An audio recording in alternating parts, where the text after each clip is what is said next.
최근 코로나19 사태로 인해서 국내 금시세가 신고가를 기록했습니다. 하지만 왜 관련주는 올라가지 않는지 오늘 한번 알아보도록 하겠습니다. 네, 우리 구독자 여러분들 반갑습니다. 적풍입니다. 주식강의연구소 잘 보고 계시죠?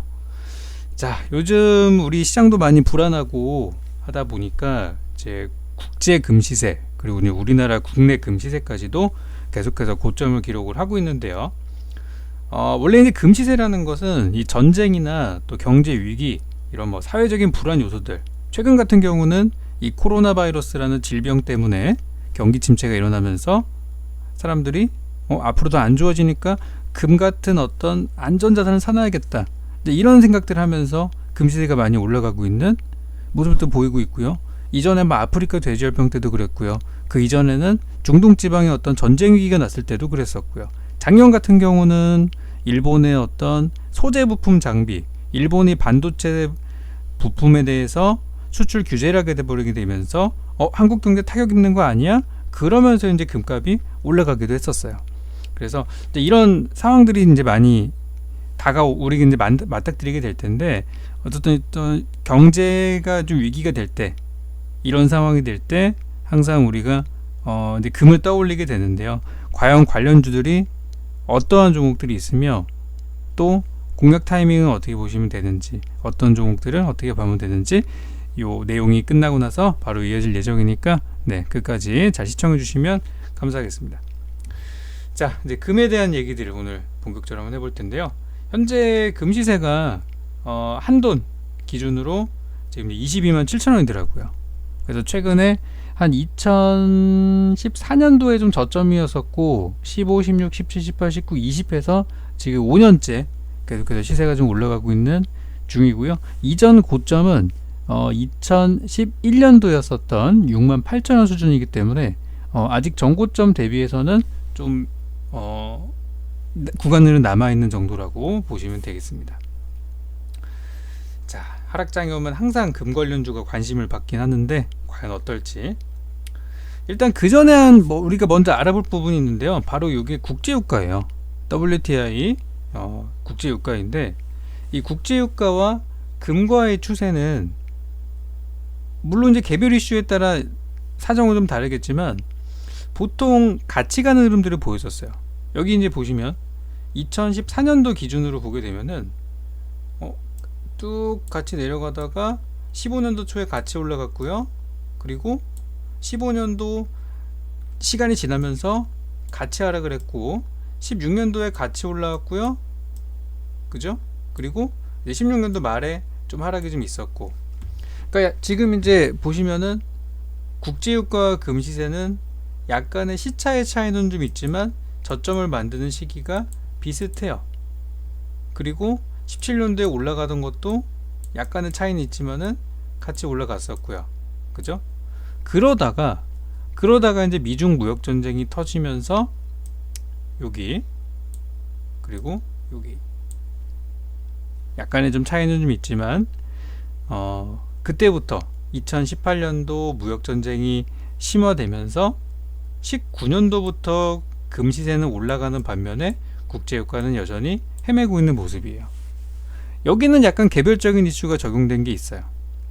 금시세가 왜 올라갔는지는 잠시 후에 설명을 드리고, 유가 같은 경우는 요때 이제 미국이 이란을 제재하기 시작하면서 요맘때였죠. 이란을 제재하면, 그렇게 된다고 하면 당연히 생산량이 줄어드니까, 원유 생산량이 줄어드니까 원유 가격 올라가는 거 아니야? 그러면서 이제 올라갔던 부분이었는데, 막상 이란이 생산을 중단을 해도 주변국들 뭐 사우디부터 해서 이라크 뭐 주변의 산유국들이 너무나 생산을 많이 하니까 오히려 이란 제재에 대한 거는 약발을 못 받았던 부분이 있고, 생산량은 과다가 됐는데 지금 이때 2018년도면은 한참 미중 무역 전쟁 때문에 우리도 힘들던 때였잖아요. 그러니까 중국이 너무 경기가 침체되니까 오히려 유가 수요가 많이 떨어졌어요. 굉장히 많이 써줘야 되는데, 그래서 생산량은 늘고 수요는 줄고 하다 보니 이제 그 과정에서 저런 사태가 나게 된 거죠. 그래서 국제유가가 2018년도에 좀 하락이 크게 발생을 했던 시기였어요. 그리고 나서 지금까지도 중국 경제가 못 올라오고 있다 보니까 이제 유가 역시도 어디선가 많이 사용을 해줘야 올라갈 텐데 지금 이제 수요가 못 따라가다 보니 아직까지도 못 올라오고 있는 상황이에요. 근데 이제 무역 전쟁이 계속 심화되면서 세계 각국은 이거 금 쟁여놔야 되는 거 아니야? 그러면서 이제 금 시세가 계속해서 올라가고 있는 중이죠. 그래서 금과 원래 국제 유가는 최근 몇 년간 비슷한 흐름들을 보였어요. 그러다가 최근부터 이제 디커플링 현상이 나오고 있는 부분을 확인하시면 되겠습니다.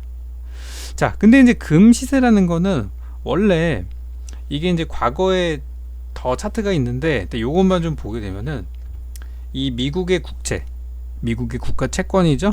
미국의 국채 10년물 수익률과 거의 역방향으로 움직이는 게 정설이에요. 보시면 2014년도에 급락했다가 15년도에 반등이 나왔어요. 근데 이제 요거 금 시세 같은 경우는 처음엔 비슷한 것 같아요. 비슷한 것 같은데, 그죠? 비슷한 것 같은데 16년도가 들어가지고 반등이 나왔는데 얘는 계속 빠져요. 그죠? 그리고 17년도까지 이렇게 이제 내려갔는데 얘는 오히려 급등을 해버려요. 17년도에 작은 상승을 보였는데 살짝 밀려요. 그죠? 얘가 눌리니까 얘는 반등 나와요. 그리고 얘가 가다가 확 빠져버리니까 얘는 이렇게 날아가 버리죠. 그리고 지금까지 이런 추세를 그리고 있고 얘는 내려가고 있어요. 그러면 앞으로의 금시세를 우리가 예상하기 위해서는 현재 미국의 10년물 국채 수익률이 올라가느냐 내려가느냐를 보면은 대충 알 수 있다는 거죠. 현재는 여기서 약간 반등이 나오고 있는 흐름인데 아직 이 하락 추세를 돌리기에는 아직은 좀 힘이 딸린다는 부분들이죠. 그래서 지금 이제 국제 금시세가 뭐 2,000달러까지 간다느니 뭐 2,500까지 간다느니 뭐 별의별 얘기들이 다 있어요. 근데 이거는 미국과 중국의 무역 전쟁이 잘 되느냐 안 되느냐에 따라서 달려있는 부분이라고 생각하고요. 중국이 지금 코로나19 때문에 굉장히 힘들어하고 있기 때문에 두 가지 생각이 들 수 있어요. 너무나 힘들어가지고 미국이랑 싸우기 싫기 때문에 미국이 원하는 거를 다 요구로 들어줄 수 있다. 그렇게 하면은 무역 전쟁이 해소가 될 것 같지만 트럼프가 과연 그런 거를 원할까요? 상대방이 약속 잘 지켰으니까 그래 너에게 상을 주자. 트럼프가 그런 사람인가요? 아니에요. 트럼프는 그런 사람이 아니라 오히려 상대방이 힘들어하면은 어떻게든 그걸 이용해 가지고 경제적인 이득을 취하려는 그런 스타일의 사람이란 말이죠. 그래서 이제 뭐 중국이 미국의 말을 잘 들어가지고 미중 무역 전쟁이 어느 정도 뭐 해소 국면으로 갈 수 있고, 그러면서 뭐 금에 대한 시세 떨어지고 뭐 그렇게 될 수는 있겠죠. 그리고 반면에 미중 간의 어떤 그런 것들, 중국이 너무 살기 팍팍해가지고 너무 힘들어가지고 나 니네랑 협상했던 거 잘 못 지키겠다. 얼마 전에 이런 또 얘기가 나왔었어요. 중국이 경제 상황이 너무 안 좋아서 무역 협상 과연 할 수 있을까? 힘들 것 같은데? 이런 의견들도 나왔거든요. 그렇게 되면은 서로 간의 관계가 나빠지니까 진짜 금이 2,000달러까지 갈 수도 있는 것이죠. 상황이 어떻게 벌어지냐에 따라서 달라질 수 있는 건데, 원래 이제 국제 수익률과 금 시세와는 이제 뭐 그렇게 연동이 된다는 부분들, 이렇게 좀 다리다리 건너가지고 연결하시면 될 것 같아요. 자, 그렇다면 어쨌든 이제 국제 금 시세는 계속해서 이제 가는 방향으로 가고 있고 미 국채 10년물도 다운되고 있기 때문에 지금 이 추세가 계속 진행되고 있는데, 자, 우리는 이제 한국에 투자하는 사람들이기 때문에 우리나라의 이제 관련주들을 봐야 돼요. 근데 우리나라에 있는 관련주들이 지금 투자할 만한 상황인가 아닌가에 대해서 오늘 이제 지금부터 중요한 얘기를 드릴 텐데, 옛날 같으면 한 10년 전만 하더라도 금값 뛰었어? 그러면은 금 관련주 사자, 수익이 났어요. 근데 언제부터냐면 정확하게 트럼프가 당선되고 나서부터 이 공식이 깨지기 시작했습니다. 한번 살펴보겠습니다. 자, 여기 보시면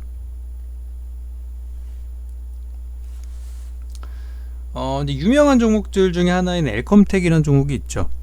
진짜 유명한 종목이에요. 자, 보시면 옛날에 같이 잘 움직였어요. 지금까지 보면은 갈 때 가고 좀 이렇게 약간 어긋나는 부분들은 있지만 대충 분위기가 그래도 비슷해요.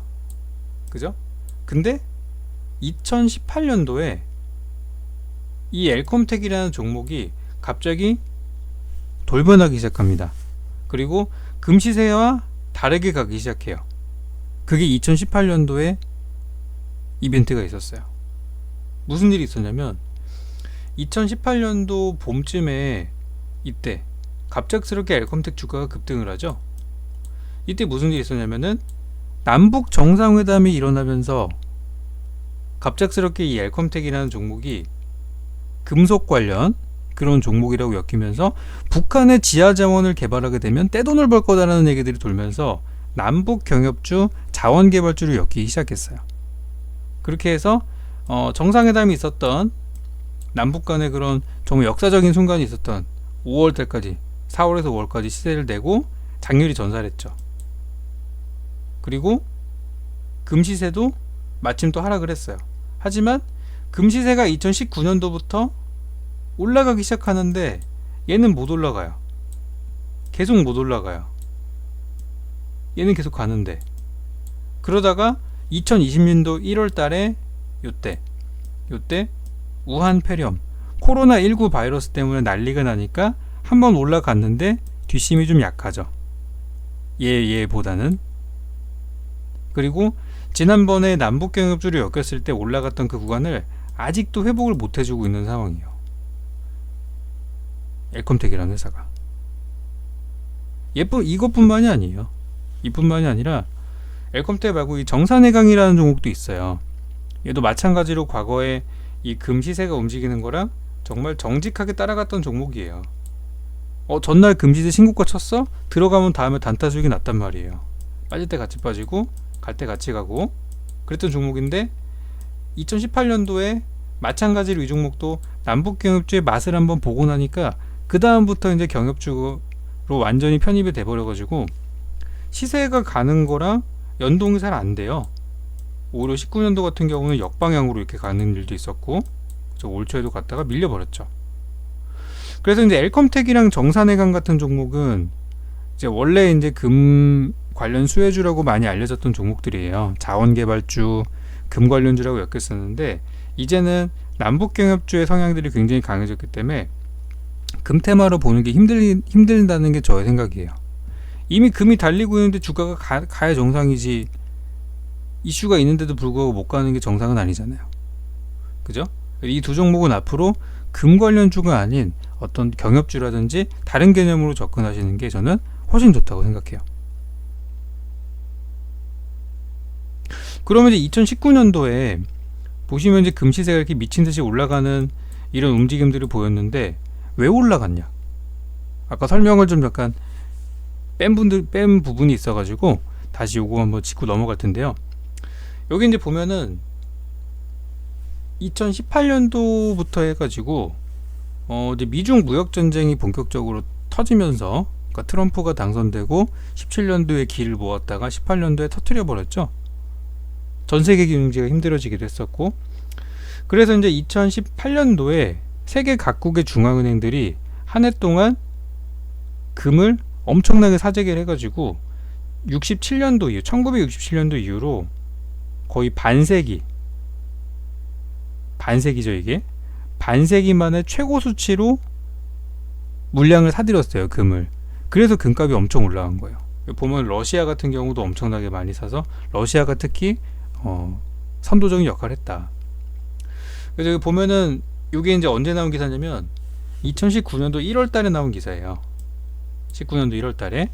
그리고 이 추세는 계속돼서 2019년도 8월까지도 계속해서 이어지는 추세를 보였어요. 금값 끌어올리는 조력자들, 기축통화엔 달러가 흔들리자 각국의 중앙은행이 금을 사기 시작했다. 특히 상반기 매입량만 19년 만에 최다치다. 금값도 여기 신고가를 달리고 있고 지금은 더 올랐죠. 러시아 급증. 그런데 굉장히 재밌는 사실은 금을 많이 갖고 있는 나라들은 그것 때문에 이제 재정도 좀 탄탄해지고 그런 결과들이 있었는데 우리나라는 현재 2019년도 8월 기준이지만 전체 자산 보유액 중에 금이 차지하는 비중이 1%밖에 안 돼요. 1.2%. 그리고 심지어 이 수치는 한 4년 5년 동안 동결된 수치입니다.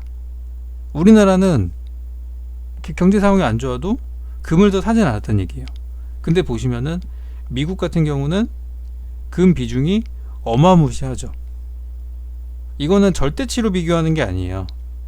지금 중앙은행이 보유하고 있는 자산 대비 얼마 비중이냐가 중요한 거기 때문에, 미국 같은 경우는 이 달러라는 엄청나게 강력한 기축통화 플러스 금 보유고를 가지고 있죠.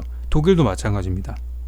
독일도 70%대 가지고 있고, 이탈리아도 못 사는 나라지만 그 67%를 가지고 있고요. 프랑스 마찬가지, 러시아 19%, 최근에 많이 올랐고요. 나머지 아시아 국가들이 의외로 비중이 크지가 않아요. 아시아 국가들이, 그죠? 그 외에 네덜란드도 많이 갖고 있고, 유럽도 많이 갖고 있고, 포르투갈, 카자흐스탄 이렇게 들고 있는데, 아시아 국가들이 유독 좀 적게 들고 있는 그런 경향이 있어요. 뭐 우리나라는 사실 뭐 금은 좀 줄었지만 같은 기간 또 달러가 많이 보충이 됐기 때문에 뭐 어느 정도 이해되는 부분은 있지만, 그래도 좀 너무 작은 수치는 아닌가, 그런 생각이 들어요. 그러니까 우리 정부가 금이나 이런 데서는 좀 무지하다는 얘기죠. 그래도 다른 나라들 살 때 같이 샀었으면은 지금도 돈을 많이 벌었을 텐데, 참 아쉬운 부분입니다. 이쪽 관계되는 뭐 관계자가 있다면은 뭐 이 정도면은 거의 뭐 경제 수준이 아닌가, 그런 생각도 하게 되네요. 그래서 이제 중앙은행들이 많이 사놓았던 부분 때문에 2018, 19년도 시세가 많이 올라갈 수가 있었어요. 그리고 그게 지금까지 이어지고 있는 거예요. 지금도 계속 사고 있을 거고요. 그죠? 근데 중국 같은 경우는 비중이 좀 낮은 이유가, 중국이 무역전쟁 때문에 힘들어지니까 수요가 줄어들고, 이거는 이제 물론 중앙은행이 사는 거지만 중국도 더 이상 사는 거를 멈추기 시작했고, 그런 상황이에요. 지금은. 작년에 이거 찾아보면 중국도 7개월 연속해서 금을 엄청나게 많이 사모았다는 그런 이야기들, 비중이 그 사이 10% 이상 증가를 했는데, 뭐 그 이후로는 더 이상 사고 있지는 않더라고요. 그리고 이번에 코로나 때문에 타격이 받은 것도 있고, 관광객들이나 뭐 금을 사지 않고 있고, 거기다가 홍콩이랑 충돌이 있었던 것도 아시아에 미치는 영향이 상당히 컸어요. 홍콩 아직도 해결 안 됐죠? 중국이랑 홍콩 싸우고 있는 거, 그것 때문에. 그래서 여러 가지 이슈들이 있어요. 그래서 먼 나라에서 봤을 때는 이거 전 세계적으로 좀 뒤숭숭하니까 금 좀 올라가겠는데 라고 하지만, 아시아는 조금 다른 사정이 있는 것들이죠. 그래서 이런 부분들이 조금 아쉬운 부분이 아닌가 생각이 들어요. 다시 이제 돌아가서, 어쨌든 글로벌 시세와 우리나라 시세도 다시 올라가고 있으니까 관련주들을 이제 보고 있는데, 엘컴텍이랑 정산해강이 제일 유명한 종목이지만, 저의 의견은 이제는 놓아줄 때가 됐다. 이 회사들이 하고 있는 본업에 집중할 때가 됐다는 생각이 들고요. 자, 이 종목들 한번 보시기 바랍니다. 이 고려아연이라는 종목도 사실 예전에 금하면은 또 관련주던 종목이에요.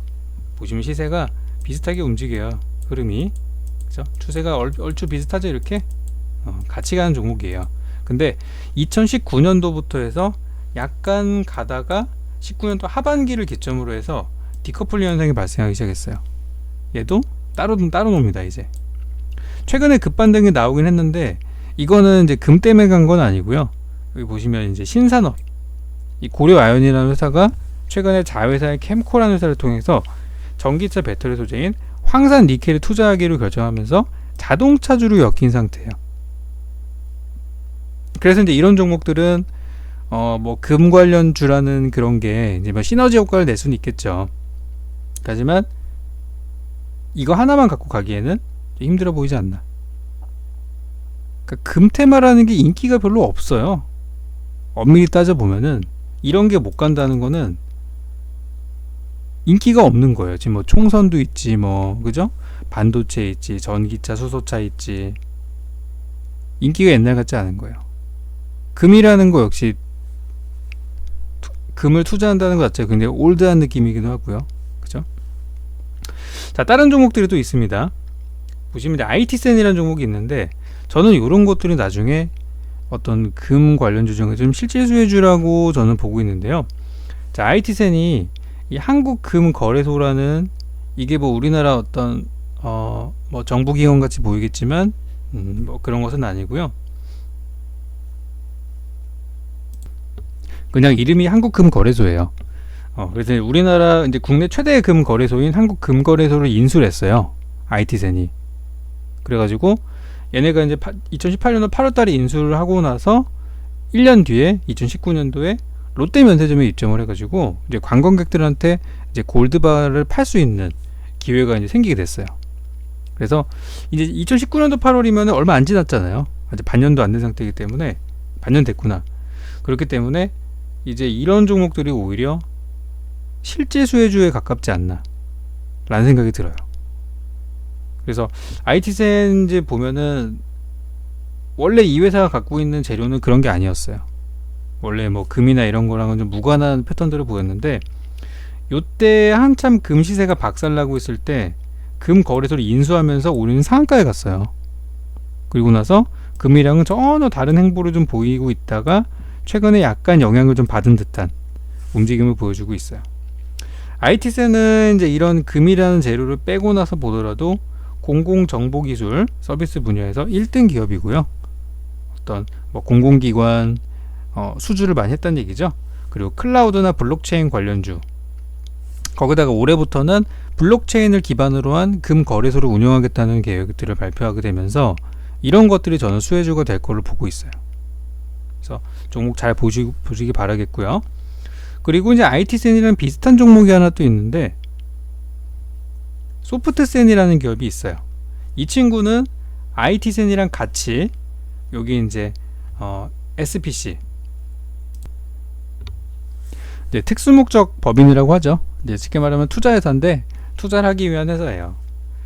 그래서 이제 SPC 투자회사를 통해 가지고 같이 돈을 집어넣어서 한국금거래소에 투자를 한 상태입니다. 그래서 IT센과 소프트센 이 두 종목이 오히려 이런 재료를 통해서 실질적인 금 관련주가 아닌가라는 생각을 하게 돼요. 그래서 차트를 좀 보게 되면은 이 소프트센이라는 종목 역시도 흐름이 괜찮은 흐름들이 나오고 있어요. 여기 이제 보시면 최근에 주가 흐름을 보면 올 초 들어서 많이 올라갔다가 약간 눌렸다가 다시 이제 살짝 저점을 잡아주고 있는 이런 모습들인데 이 종목은 이제 금이라는 재료도 있지만 추가적으로 인공지능, 빅데이터 그리고 앞으로 개정안이 나올 데이터 3법 관련된 종목 이런 걸로 엮여있기 때문에 오히려 이제 금이라는 재료가 좀 시너지 효과를 낼 거라고 저는 보고 있어요. 그래서 오늘은 이제 금 관련주에 대해서 전반적으로 어떻게 좀 흘러가고 있는지를 살펴보았고요. 또 종목들도 세대 교체가 되고 있는 흐름이기 때문에 이 트렌드를 꼭 잡으셨으면 하는 바람에서 방송을 좀 준비를 해봤습니다.